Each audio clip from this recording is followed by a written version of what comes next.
만 2년 후에 바로가 꿈을 꾼즉 자기가 나일 강가에 서 있는데 보니 아름답고 살진 7암소가 강가에서 올라와 갈밭에서 뜯어먹고 그 뒤에 또 흉하고 파리한 다른 7암소가 나일 강가에서 올라와 그 소와 함께 나일 강가에 서 있더니 그 흉하고 파리한 소가 그 아름답고 살진 7소를 먹은지라.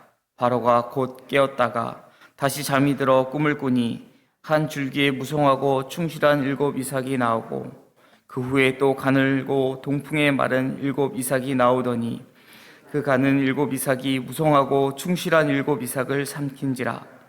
바로가 깬즉 꿈이라.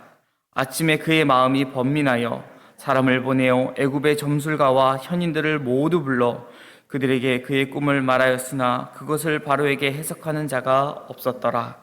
술 맡은 관원장이 바로에게 말하여 이르되 내가 오늘 내 죄를 기억하나이다. 바로께서 종들에게 노하사 나와 떡 굽는 관원장을 신의 대장의 집에 가두셨을 때에 나와 그가 하룻밤에 꿈을 꾼즉 각기 뜻 있는 꿈이라. 그곳에 친위 대장의 종된 히브리 청년이 우리와 함께 있기로 우리가 그에게 말하매 그가 우리의 꿈을 그 꿈대로 각 사람에게 해석하더니 그 해석한 대로 되어 나는 복직되고 그는 매달렸나이다. 이에 바로가 사람을 보내어 요셉을 부르매 그들이 급히 그를 옥에서 내놓은지라. 요셉이 곧 수염을 깎고 그의 옷을 갈아입고 바로에게 들어가니 바로가 요셉에게 이르되 내가 한 꿈을 꾸었으나 그것을 해석한 자가 없더니 들은즉 너는 꿈을 들으면 능히 푼다 하더라. 요셉이 바로에게 대답하여 이르되 내가 아니라 하나님께서 바로에게 편안한 대답을 하시리이다. 아멘. 요셉의 이야기를 쭉 보면은요, 이 꿈이라는 주제가 굉장히 중요한 매개체가 됩니다. 이 꿈이라는 것을 통해서 요셉의 이야기가 흘러가고 있음을 우리가 볼 수 있습니다. 요셉의 형들이 요셉의 꿈 이야기를 듣고 나서 요셉을 부를 때에, 부르는 게 아니라 비꼬듯이 이야기할 때에 보라 꿈꾸는 자가 오는도다 라고 이야기하는 것을 우리가 기억합니다. 그런데 사실 요셉 이야기에서 요셉이 실제로 꾼 꿈은 2가지밖에 없습니다. 우리가 잘 알고 있듯이 곡식단이 절한 것과 그리고 해와 달, 별들이 절한 것, 그 2가지 꿈이었죠.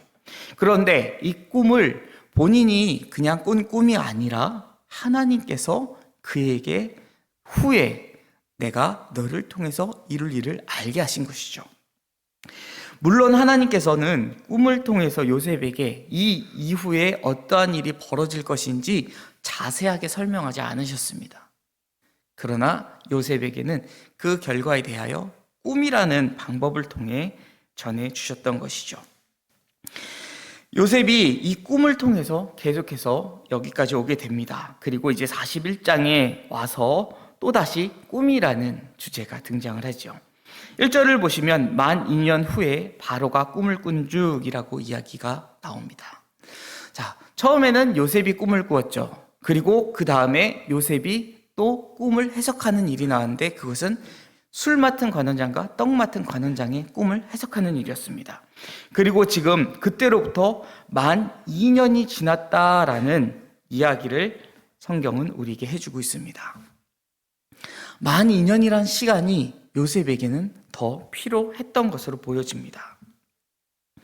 오늘 본문을 1절에서 8절까지를 먼저 한 단락으로 볼 수 있는데 바로의 꿈이 소개되고 있는 이 1절에서 8절 내용 가운데에 하나님께서는 꿈이라는 이 방법을 통해 바로에게 개입하시면서 이제 하나님의 때가 도달했음을, 임박하였음을 보여주시면서 이제 요셉을 통해서 하나님의 계획이 실행되게끔 만들고 계십니다.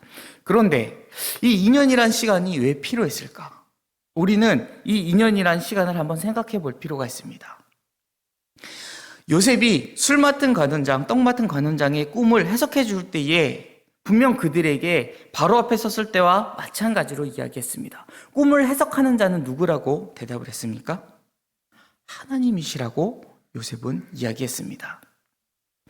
그런데 요셉이 그들에게 꿈에 대한 해석을 알려주고 나서 특히 이 술 맡은 관원장이 복직하게 될 것에 대한 해석을 하고 나서 술 맡은 관원장에게 했었던 부탁이 있습니다.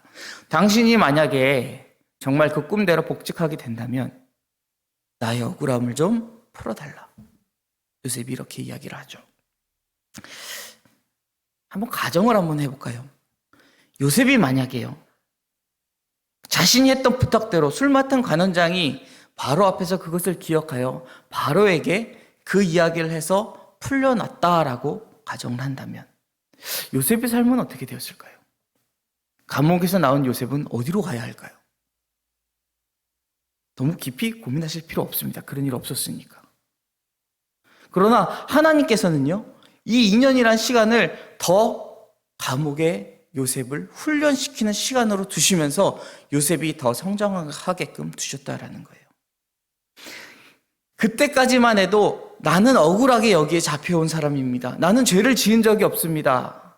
나는 여기에 갇혀야 될 사람이 아닙니다. 라고 이야기했었던, 그리고 하나님보다 사람을 의지했었던 모습이 보였었던 요셉일지 모르지만, 이제 바로 앞에 선 요셉은요, 전적으로 하나님을 신뢰하는 모습, 그리고 우리가 이후에 보겠지만 정말 하나님의 평강, 우리가 이야기하는 샬롬이 그 안에 있음을 우리가 보게 됩니다. 하나님의 훈련의 기간이 맞춰져야 정말 하나님의 사람으로서 세상이 감당할 수 없는, 하나님이 마음껏 사용할 수 있는 사람으로서 설 수 있다는 것이죠.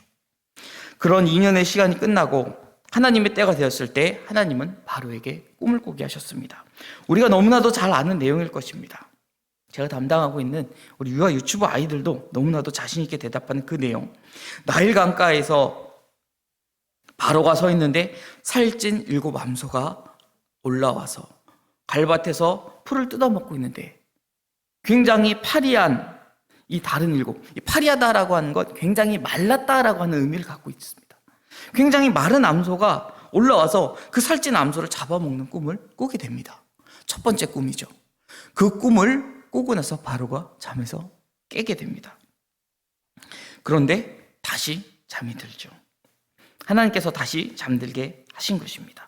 그리고 또 한 번 꿈을 꾸는데 한 줄기에 무성하고 충실한 7 이삭이 나왔고, 그 후에 또다시 가늘고 동풍에 마른 7 이삭이 나와 그 가는 7 이삭이 무성하고 충실했었던 7 이삭을 집어삼키는 꿈을 꾸고는 바로가 다시 잠에서 깨게 됩니다. 첫 번째 꿈은 나일강에 7 암소가 보였습니다. 나일강이라고 하면은요, 우리가 너무나도 잘 알듯이 이 이집트, 애굽의 가장 중요한 이제 수자원이기도 하지만 이 나일강 문명, 이집트 문명을 키워낸 너무나도 중요한 그러한 존재였습니다. 이 고대 근동 지방에 이 애굽을 중심으로 한 그 가나안을 포함해서 근처 모든 지역에 가뭄이 들면은요, 이 나일 강가로 모일 수밖에 없습니다. 왜냐하면 적어도 거기에는 강가가 있기 때문에 먹을 것이 있었다라는 거예요. 그런데 두 번째 꿈에는 강이라는 표현이 나오지 않습니다. 이삭이라는 표현이 나오는데 그 이삭이 말라버렸다라고 하는 거예요.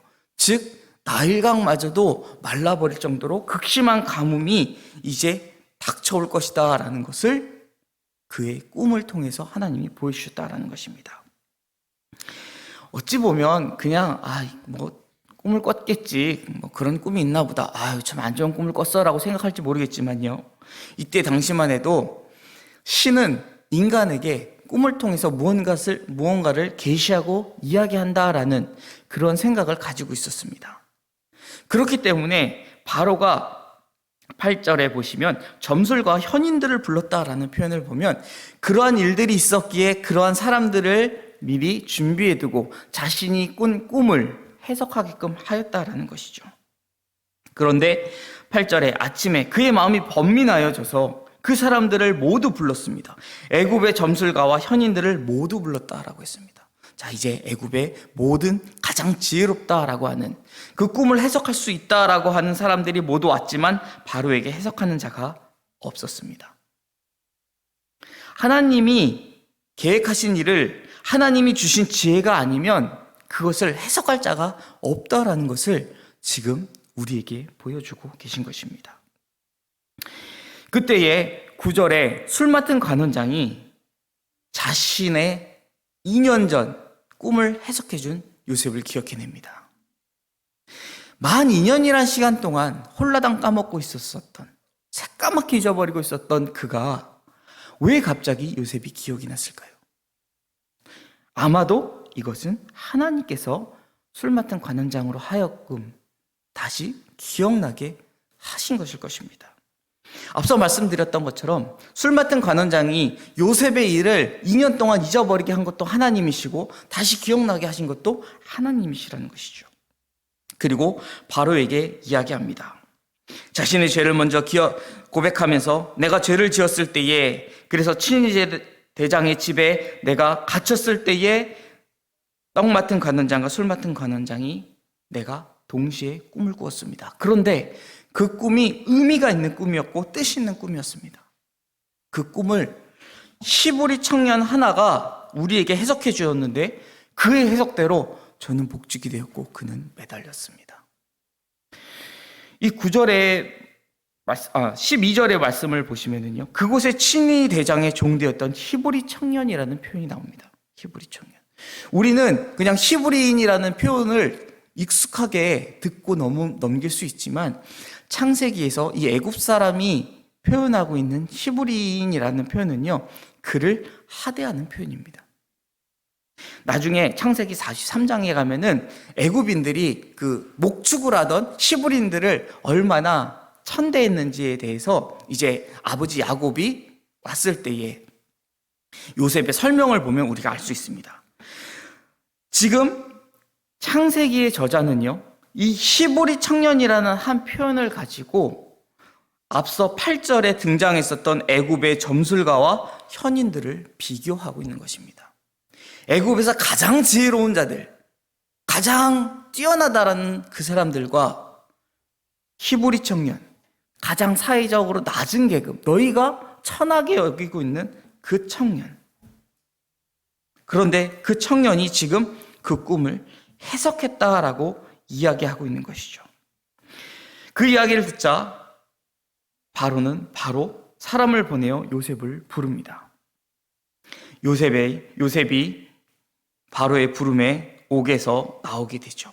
수염을 깎고 그의 옷을 갈아입고 바로에게 서게 됩니다. 바로 앞에 서게 됩니다. 요셉은요, 이 옷이라는, 이 옷이라는 게 굉장히 또 중요한 역할을 합니다. 요셉이 형들에게 미움을 받았었던 이유 중에 하나가 뭐였죠? 그가 입었었던 채색옷. 그렇죠. 채색옷이 문제가 됐었던 적이 있어요. 그래서 형들을 찾아갔을 때에 형들이 그의 채색옷을 벗겼었습니다. 자, 한번 그가 입고 있었던 옷이 벗겨졌죠. 그리고 종으로 팔려갑니다. 보디발의 집에 들어왔을 때에 그래도 하나님 함께 하셔서 형통하여져서 그가 가정 총무로 세워집니다. 가정 총무가 되었기에 그는 그래도 나름 근사한 옷을 입고 가정 총무의 역할을 하며 살았을 거예요. 그런데 보디발의 아내로 인해서 누명을 쓰게 되고 결국 보디발의 아내의 유혹을 이기기 위해 그의 옷을 벗겨진 채로 도망하게 됩니다. 또다시 그가 입고 있었던 옷이 한번 벗겨졌죠. 그리고 감옥에 갇혀 언제 죽을지 모르는 삶을 살아가게 됐습니다. 그리고 이제 또다시 새로운 옷을 입게 된 것이죠. 그가 훈련받고 연단받을 때마다 그의 옷이 계속 변화되고 있습니다. 우리는 때로는 이 정도 옷이면 만족합니다라고 안주할지 모릅니다. 그러나 하나님의 계획은 그렇지 않습니다. 하나님의 때에 가장 필요한 그 자리에 설 때까지 하나님은 그 옷을 입히셨다가 때로는 벗기실 수도 있다는 거예요. 내 사업이 흥했다가 이것을 다시 잠깐 무너뜨리실 수도 있다는 거예요. 나의 건강이 내가 가지고 있는 무엇인가를 때로는 하나님께서 하나님의 사람으로 더 훈련시키시기 위하여 잠시금 넘어뜨리실 수도 있다는 거예요. 그러나 우리가 우리의 믿음을 잃지 않는다면 하나님께서는 그것을 이전보다 더 창대하게, 더 견고하게 세우실 것이다 라는 것이죠. 그렇게 요셉은 이제 바로 앞에 서게 됩니다. 그리고 바로가 나의 꿈을 너가 능히 풀 수 있다라는 말을 듣고 너를 불렀다라는 그 말에 16절에 요셉은 대답합니다. 내가 아니라 하나님께서 바로에게 편안한 대답을 하시리이다. 요셉의 이 한마디는요, 지금 굉장히 도전적인 이야기입니다. 우리가 봤을 때는 요셉이 정말 하나님을 신실하게 믿는 사람이구나라고 생각하고 넘어갈지 모르지만 이 한마디로 그 자리에서 요셉의 목이 달아날 수 있는 상황입니다. 왜냐하면 지금 요셉이 한 이 말은 바로라는 왕의 신권을 완전히 무시한 표현이기 때문에 그렇습니다.